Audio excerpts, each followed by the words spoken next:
Good morning, I'm Troy Goodenough. I'm with the Kiwanis Club of Monroe, and I'm the current president. And I'm happy to say that on Saturday, July 14th, members of our Kiwanis Club partnered with the Habitat for Humanity to assist them in building their 100th home.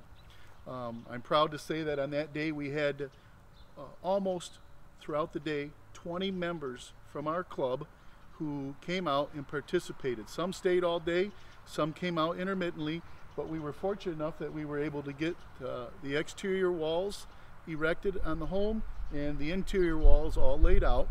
Kiwanis Club of Monroe, as you may or may not know, is a service club here in Monroe with our goal of helping those less fortunate.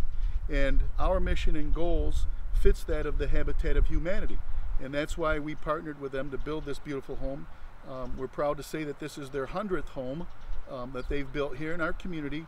And it's definitely a monumental time in the history of the Habitat of Humanity, making these homes available to the less fortunate of Monroe, giving them stable housing at affordable rate. It's nice to say that the design of each home maximizes energy efficiency to keep the expenses of operating that home from a perspective of utilities at a minimal cost. Again, this project is in the early stages, but according to the construction manager, they hope to have the home closed in by fall, and hopefully shortly thereafter have it finished and have it a buyer or occupant identified. One of the things that's important to mention is for an individual to be considered for a home, they have to volunteer a significant number of hours. And I believe that number of hours is 200 that they have to donate before they become eligible for a home. As I had said earlier, Habitat for Humanity really designs these homes for energy efficiency. And in this particular home, they're built on a cement slab, but they insulate underneath the slab to keep the slab warm in the winter and cool in the summer.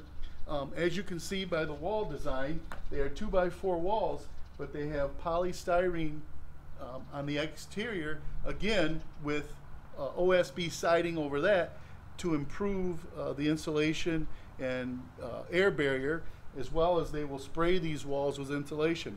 I think it's important to point out over here, which part of these mechanicals is the cold and hot water. They use a flex pipe that is in the foundation. It's called PEX, in fact, to supply utility cold and hot water. You can see the PVC drains. But again, I think it's important to point out that this will be a beautiful 3-bedroom home that will be energy efficient and meet the energy code or exceed the energy. Here we are again. I think it's important to point out that earlier we spoke about the home and showed video of the home under construction. In this, you have a completed home that's ready for occupancy. And you can see the great job that Habitat for Humanity does in landscaping, siding, windows, roofing, and it's a beautiful home.